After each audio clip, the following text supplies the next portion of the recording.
So today I'm going to be ranking the albums by ministry. I'm doing it tier list style just to do something a little different.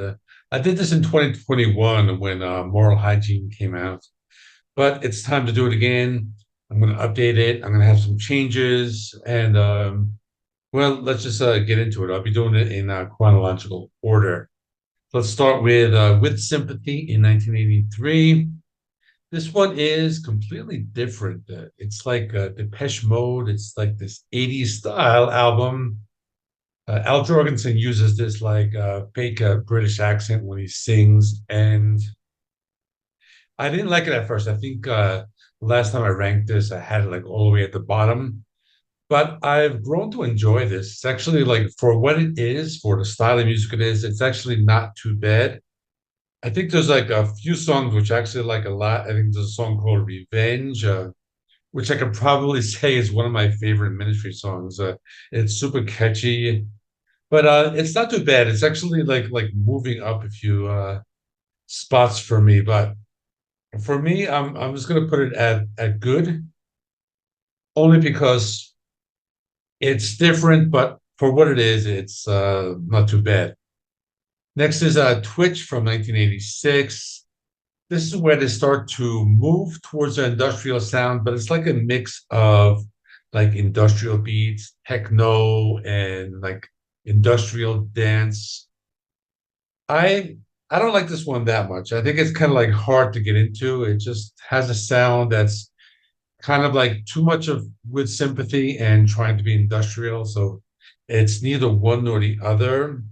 I think it's a type of album you listen to like doing cardio if you're on some kind of like a exercise bike. It sounds like that type of music, like those like podcasts that you download to do cardio. But it's okay for me. It's not that great, so I'm gonna put that in the okay.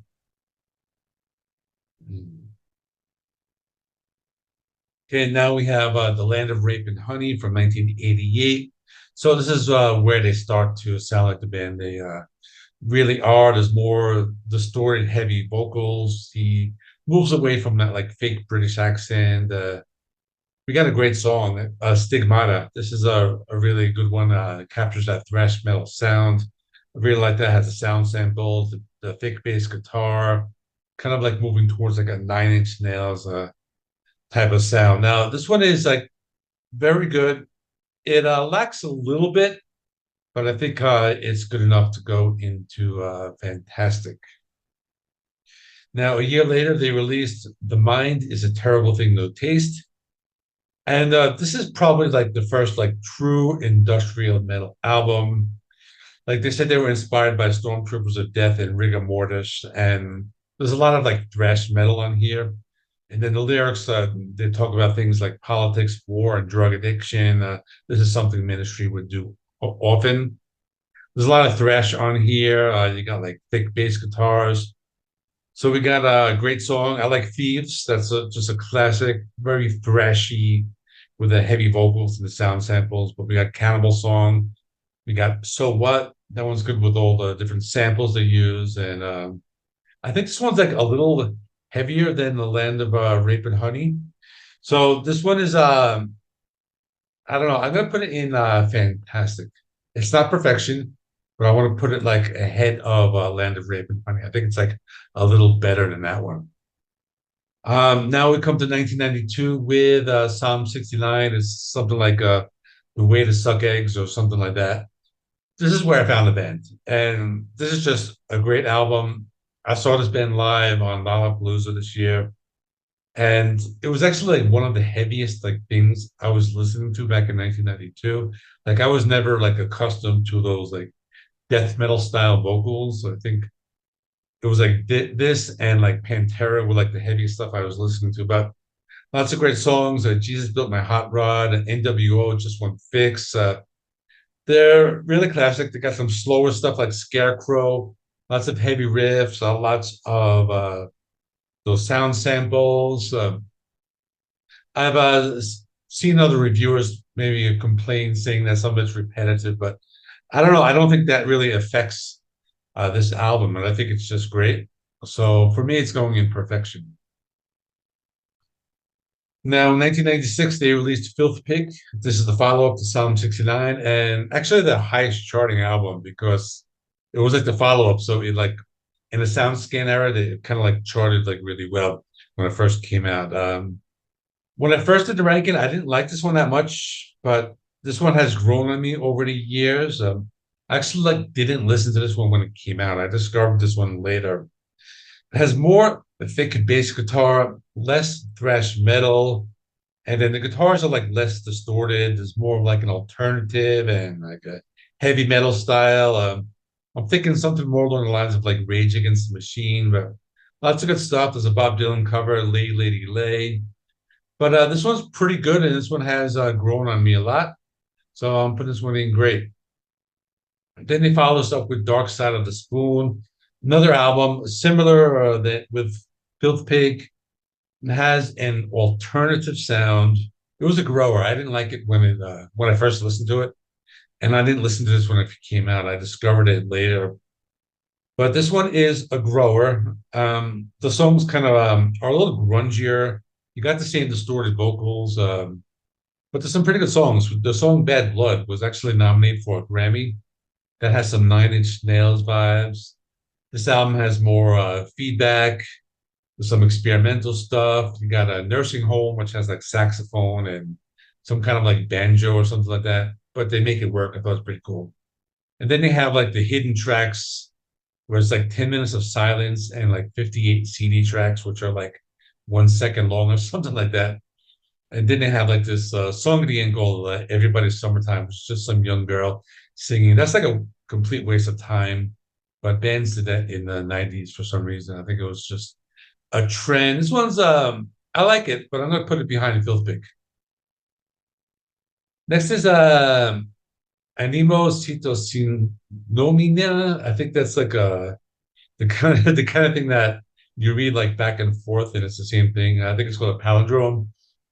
This one is another one. It's actually pretty good. This one grew on me over the years. I think they start to get a little heavier here.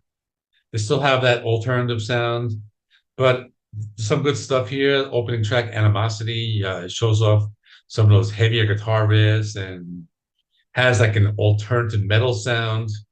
Some of the songs sound like Helmet, like that type of sound, some like grungy stuff. And Al Jorgensen uses some different vocal styles. Some of it's more alternative, some of it's like punk rock and more distorted, like guttural vocals. I think it's actually pretty decent. This one is I'm gonna put this in great also, but behind the here.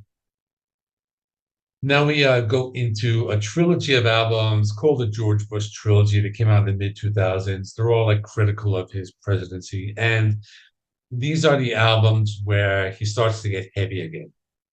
So we got Houses of the Molé, and that's in 2004. Actually, tried to like figure out like what's the meaning of this album title, Houses of the Molé.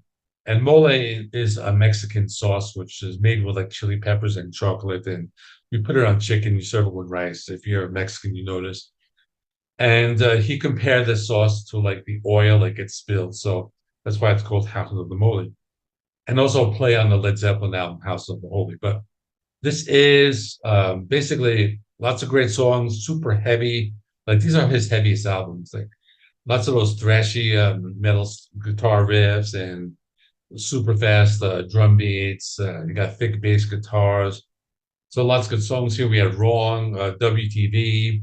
That one has lots of samples and stop start guitar riffs. But this is this one's really great. And this is the cover here with the pyramid. I'm putting this one in perfection as well. Now the next one is Rio Grande Blood, the second of the George Bush trilogy albums, and this is a play on the ZZ Top album called Rio Grande Mud. Very critical of George W. Bush, everything he's doing. Really good song called Lies, Lies, Lies. That's about September 11th, how he thought it was an inside job, and that was nominated for a Grammy, which is kind of surprising. This one has Jello Biafra on the song Ask Clown, and Jello Biafra would come back on subsequent albums. This one is it's very strong. There's like no censorship, very political. And this is just a really great album. I think this one is a little better than Houses of the Molé. So I'm putting this one all the way up here. I'm going to put that right ahead of House of the Molé. And then the last one is The Last Sucker from 2007. This is this one here with the lizard face. And the third of the George Bush albums. It's still pretty good. And this one has Burton C. Bell, the frontman of Fear Factory, doing some guest vocals. It has a cover of Roadhouse Blues by the Doors. And I think this is what's going to bring it down a little bit. I think because of that, it's going to like lose a few points. But otherwise, still very good. You got the heavy industrial sound of thrash metal guitars, lots of sound samples, clips from news stories, just lots of heavy stuff. But it's not going to go in perfection. I'm putting it in fantastic, but I'm going to put it all the way at the front end like that. Now we have Relapse. So this one was released 5 years later. The band basically took a break for 3 years. Al Jorgensen has a near-death experience in 2010, and then supposedly like the band was like completely finished at that point. But then Al wanted to get back together, and this is the first one. When I did the ranking 2 years ago, I actually didn't like this. For some reason, like it didn't work for me, but it grew on me. It's a little better than I thought it was last time. Still some heavy stuff. You got some alternative stuff. A little bit of thrash metal. You got the song Double Tap. That's like a super heavy song. But kind of like a continuation of the style of those like three George Bush albums, but a little weaker, but still good. It's not horrible. So this one is going to be, I'm going to put this in, actually, I'm going to put it in grade, like right behind here. Now we have From Beer to Eternity. And this one came out just 1 year later. And they must have like rushed because this is a really bad album. I don't say that a lot in my rankings. You know, I try to like find some positivity and everything, but it's really bad. It's difficult to get through. There are some songs where it sounds like the CD is skipping and it's intentional, like that's what they wanted to sound like. So it's just like really bad. And I think you know, people say like the next one is like really bad, but you know, this one is really awful. And if I put anything in F, it's going to be this one. Now we have AmeriKKKant 2018. A lot of people hate this one, but I don't think it's as bad as people say, but it's not great. It's going to go somewhere towards the bottom. So this one came out 5 years after the last one, and same story. The band broke up. They were never going to return. But then Donald Trump is elected. And I think they decided, okay, let's make an album. I don't know if that's the real reason, but it appears to be that. We got lots of Trump samples in here. It's I don't know. This album just lacks the songs. There's just not a lot of good songs, but I don't hate it. You got some heavy guitar riffs, industrial drum beats, but it's listenable. So I think for that reason, I'm not going to put it in F, and I'm going to put it in OK, but I'm going to put it behind which. Now we got Moral Hygiene. This is one came out in 2021. I did a full review of it when it came out, and it's a step in the right direction. Not great, but we got some guest appearances. David Ellefson from Megadeth, Jello Biafra again.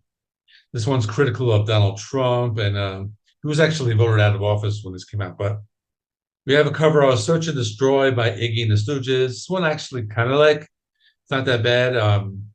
They don't rely a lot of thrash metal. There's a little more experimentation, a lot of sound samples. So I think that might bring it down a little bit. I think there's too many samples, but otherwise, I don't think it's horrible, but I'll just say good.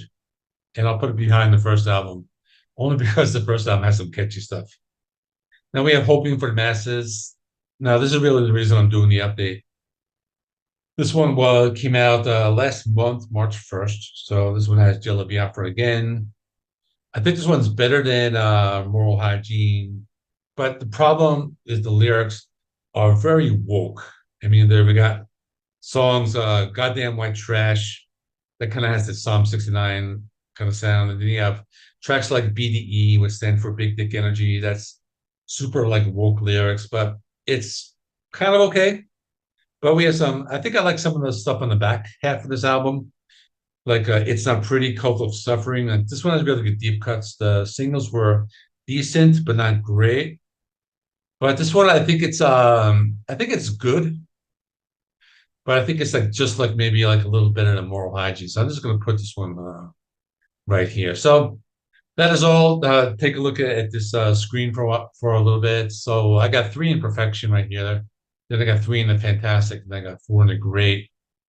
And so that would be like 1, 2, 3, 4, 5, 6, 7, 8, 9, 10, 11, 13, 14, 15, and 16. So that is all. Thanks for watching. I'm going to put some more videos here on the screen. I'll put the full review of Hopium for the Masses if you want to get more details of that one. That is all. Thanks for watching. Please like this video. It helps you with the YouTube algorithm. Please subscribe. If you have not already, I do rock and metal reviews, rankings, and more. Thanks for watching. See you in the next one.